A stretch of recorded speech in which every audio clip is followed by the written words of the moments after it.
Exercise 12.1 Question 4. Identify terms which contain x and give the coefficient of x. यहाँ हमें क्या find करना है कि जो x टर्म है उसका कोएफिशिएंट। पहले तो हमें x टर्म कौन सा है वो फाइंड करना है और उसके बाद उसका जो कोएफिशिएंट है वो हमें लिखना है। जो भी हमें पॉलिनोमियल यहाँ पे दिए हैं उसमें से हमें फाइंड करना है। हमारा फर्स्ट क्वेश्चन है y square x plus y. तो इस टर्म में x वाला टर्म कौन सा है तो वो होगा वाई स्क्वायर एक्स और इस टर्म में x का कोएफिशिएंट क्या होगा y square. Second question 13y square minus 8yx। तो यहाँ x वाला टर्म कौन सा है तो वो होगा -8yx। तो वो हम लिखेंगे और उसमें x का कोएफिशिएंट कौन है तो यहाँ ओनली कांस्टेंट नंबर ही नहीं आएंगे, जो भी वेरिएबल होगा वो भी हमें लिखना होगा। सो x के साथ क्या है -8y। तो -8y है वो x का कोएफिशिएंट होगा। Our third question is x plus y plus 2। तो यहाँ x वाला टर्म कौन सा है ओनली x है वो। सो हम यहाँ पे लिखेंगे x और x का कोएफिशिएंट कुछ ना हो तो वो क्या होता है 1, राइट। 1 तो ऑलवेज होगा ही। Next 5 plus z plus zx। तो यहाँ x वाला टर्म है वो है zx और x का कोएफिशिएंट क्या कहलाएगा z। Next 1 plus x plus x y. तो यहाँ x वाले दो टर्म है, एक ओनली x एंड दूसरा है वो है एक्स वाई। अब जो x है उसमें उसका कोएफिशिएंट होगा 1 और दूसरा जो एक्स वाई है उसमें x का कोएफिशिएंट होगा y। Next question is 12xy square plus 25। तो यहाँ x वाला टर्म है वो है 12xy स्क्वायर। नाउ x का कोएफिशिएंट क्या होगा 12 एंड y स्क्वायर। सो हम लिखेंगे 12y square is coefficient of x। Our next question is 7x plus xy square। तो ये देखो दोनों में x है टर्म, तो हम लिखेंगे first term is 7x and second term is xy square, right. दोनों टर्म में x है तो फर्स्ट टर्म में जो x का कोएफिशिएंट है वो होगा 7 एंड सेकंड टर्म है xy स्क्वायर, उसमें x का कोएफिशिएंट होगा y square। Second, B question is identify term which contain y square। अब यहाँ पे हमें y square वाला टर्म फाइंड करना है and give the coefficient of y square और उसके बाद हमें y square वाले टर्म में कौन सा कोएफिशिएंट है वो लिखना है, राइट। फर्स्ट टर्म में हमने ओनली x वाला टर्म और उसका कोएफिशिएंट फाइंड किया था। अब यहाँ पे हमें y square वाला टर्म और उसका कोएफिशिएंट फाइंड करना है। तो first question is 8 minus x y square. तो यहाँ वाई स्क्वायर वाला टर्म है वो है माइनस एक्स वाई स्क्वायर। आगे जो भी साइन है अगर प्लस की है तो हम नहीं लिखते हैं तो चलता है, पर अगर आगे माइनस की साइन है तो वो लिखना कंपलसरी है। तो वाई स्क्वायर के साथ उसका कोएफिशिएंट होगा minus x. Next question is 5y square plus 7x। So y square वाला टर्म है वो है 5y square and then y square के साथ उसका कोएफिशिएंट है वो है 5। Third question 2x square y minus 15x y square plus 7y square. तो ये क्वेश्चन देखो, यहाँ पे ओनली y है इसलिए ये टर्म नहीं होगा, यहाँ पे y स्क्वायर है इसलिए ये टर्म हमें लेना है, और ये दूसरा टर्म है उसमें भी y स्क्वायर है इसलिए यहाँ पे दो टर्म्स आएंगे। फर्स्ट है वो है -15xy² और दूसरा टर्म है वो है 7y²। राइट, यहाँ पे प्लस की साइन है इसलिए हम नहीं लिखते हैं। अब फर्स्ट टर्म में कोफिशिएंट y² का होगा -15x और सेकंड टर्म में y² का कोफिशिएंट है वो है 7। Question 5. Classify into monomial, binomial and trinomial. तो हमने ये चैप्टर स्टार्ट किया तभी एक्सप्लेन किया था कि मोनोमियल किसे कहते हैं जिसमें ओनली वन टर्म हो, बाइनोमियल कि जिसमें टू टर्म्स हो, एंड ट्राइनोमियल जिसमें थ्री टर्म्स हो। तो यहाँ हमें जो भी पॉलिनोमियल सभी दिए हैं उसे इन तीनों में क्लासिफाई करना है, इसे अलग करना है। तो 4y - 7z, तो ये है टू टर्म्स। राइट, यहाँ टू टर्म्स है इसलिए ये होगा बाइनोमियल। देन y², तो y² है वो एक ही टर्म है इसलिए वो आएगा मोनोमियल में। Next one is x + y - xy।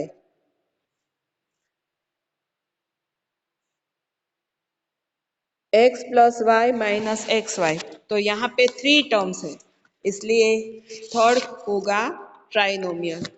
उसके बाद फोर्थ है वो है ओनली 100, मीन्स यहाँ पे एक ही टर्म है 100, तो ये आएगा मोनोमियल में। राइट, यहाँ पे। देन नेक्स्ट क्वेश्चन में ab - a - b, यानी यहाँ पे ये थ्री टर्म्स है इसलिए वो होगा ट्राइनोमियल। नेक्स्ट में 5 - 3t, तो यहाँ पे 1 और 2 टर्म्स है इसलिए वो आएगा बाइनोमियल में। नेक्स्ट क्वेश्चन 4p²q - 4pq², तो यहाँ पे ये 1 और ये 2 दो टर्म्स हुए इसलिए वो आएगा बाइनोमियल में। नेक्स्ट क्वेश्चन है वो है 7mn, तो यहाँ पे ओनली वन टर्म है। राइट, 7mn, इसलिए वो होगा monomial. Next one is z² - 3z + 8, सो 1, 2 और 3 टर्म्स है इसलिए ये आएगा ट्राइनोमियल में। नेक्स्ट क्वेश्चन a² + b², तो यहाँ पे ये 1 और ये 2 दो टर्म है इसलिए वो होगा binomial. Next one is z² + z, तो ये 1 और 2 दो टर्म है इसलिए वो होगा binomial. Next one is 1 + x + x², तो ये 1, 2 और 3 टर्म्स हुए इसलिए वो आएगा ट्राइनोमियल में। Clear? Question 6. State whether a given pair of term is of like or unlike term.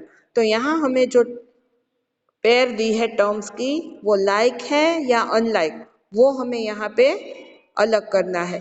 तो लाइक टर्म और अनलाइक टर्म किसे कहते हैं ये मैंने चैप्टर स्टार्ट हुआ तभी आपको कहा था कि लाइक टर्म में क्या होता है, उसके वेरिएबल और उसका क्या जो रेज होती है वो इक्वल होते हैं।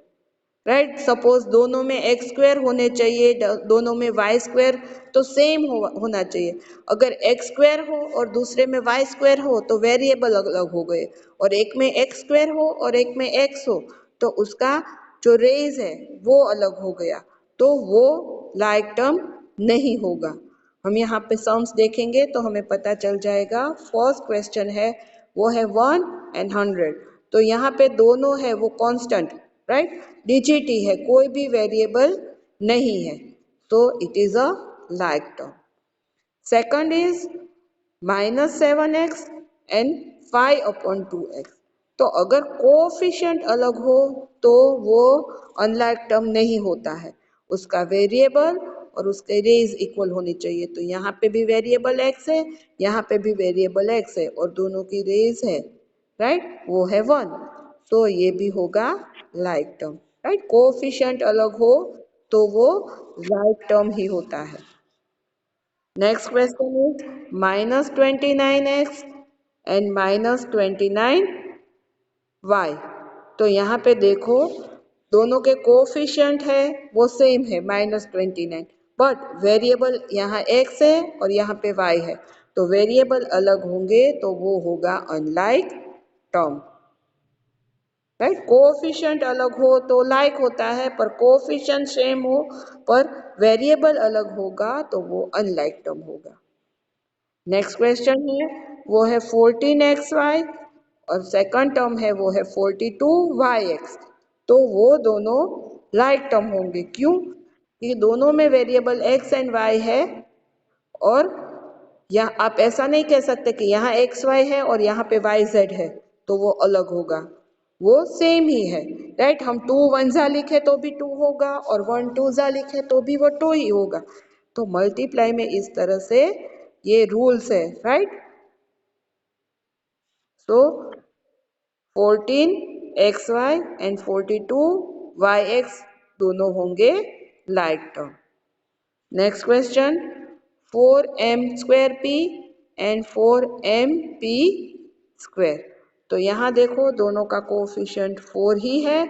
अब वेरिएबल देखो दोनों में mp है, बट यहाँ पे देखो m की रेज में 2 है और यहाँ पे p के रेज में 2 है, तो वो दोनों अलग हो जाएंगे, इसलिए अनलाइक टर्म है।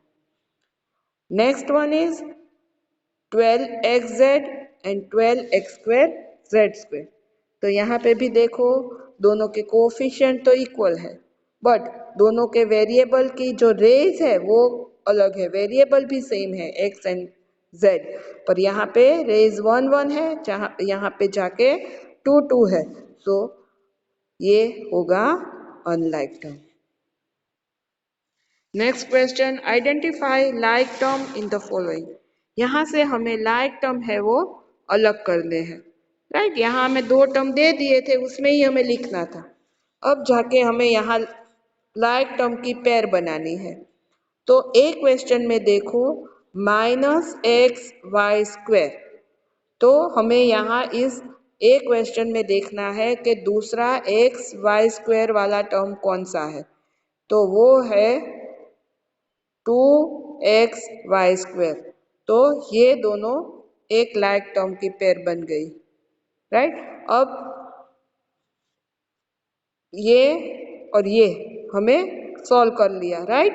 अब यहाँ सेकंड देखो -4x² -4yx², तो हमें दूसरा देखना है yx² वाला कौन सा टर्म है ए में, तो ये रहा 20x²y, राइट। इसे yx² वाला ही हम टर्म कह सकते हैं। तो इन दोनों की एक पेयर बनेगी, देखो -4x² yx² and 20x²y, right. मैं ये डॉट कर रही हूँ जिससे पता चले कि ये टर्म हमने क्लियर कर लिया। अब जाके ये टर्म लो 8x², सिर्फ x² वाला टर्म फाइंड करना है, तो वो है -11x² और -6x², राइट। तो यहाँ 3 टर्म्स है वो लाइक टर्म में आएंगे, 8x², -11x² and -6x², right. आप 1 2 करके अलग अलग पेयर लिखना है इस तरह से। उसके बाद हमें लेना है ये वाला 7y। तो 7y वाला टर्म, ओनली y वेरिएबल वाला टर्म यहाँ पे अकेला है y, तो उन दोनों की पेयर हम बनाएंगे 7y एंड y। अब -100x, तो ओनली x वाला टर्म, तो वो होगा 3x, राइट, ये वाला।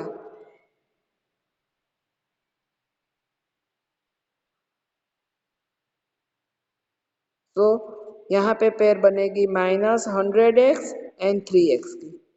अब लास्ट जो बचा वो है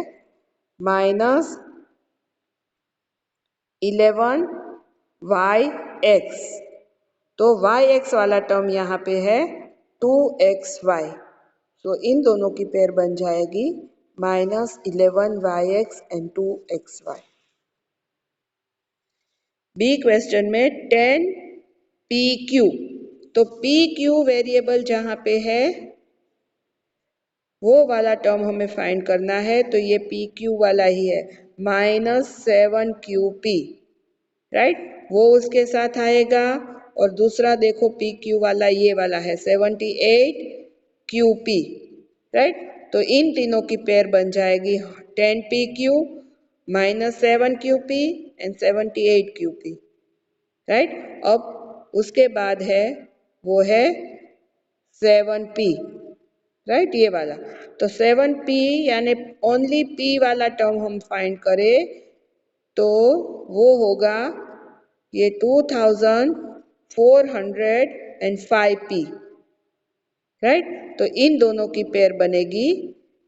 उसके बाद 8q, तो ओनली q वाला टर्म है वो है -100q, और उसके बाद कोई नहीं है, इसलिए इन दोनों की पेयर बनेगी 8q एंड -100q की।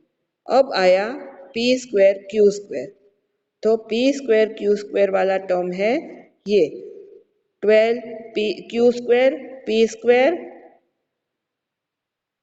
तो उसके बाद और कोई p² q² वाला नहीं है, इसलिए इन दोनों की पेयर बन जाएगी -p² q² और उसके साथ 12q² p² की। अब आएगा यहाँ से ये वाला 23, राइट, तो ये -23 है, वो ओनली डिजिट वाला टर्म है, तो ओनली डिजिट वाला टर्म यहाँ पे है वो है 41, तो उन दोनों की पेयर बनेगी। उसके बाद ये वाला टर्म ले, हम लाइन में ही लेते जा रहे हैं कि हमारी मिस्टेक ना हो। 12q² p², राइट, ये वाला, तो उसके साथ p² q² वाला टर्म, तो हमने इसे आगे ले लिया था यहाँ पे p² q² माइनस और ये 12p² q² वो ले लिया था। अब आएगा -5p², तो -5p² यानी वहाँ पे है p², तो p² वाला टर्म होगा 701p², ये लास्ट वाला, तो उन दोनों की पेयर बनेगी। उसके बाद 41 आ गया है, ये वाला भी आ गया है, ये भी हो गया है। अब आया 13p² q, तो यहाँ p का स्क्वायर एंड q है, तो ये वाला होगा qp², ये दोनों कई लाइक टर्म बनेगी 13p² q एंड qp², दोनों में p का स्क्वायर है एंड q है वेरिएबल, राइट। तो इस तरह से हमने पूरा सीक्वेंस अरेंज कर लिया।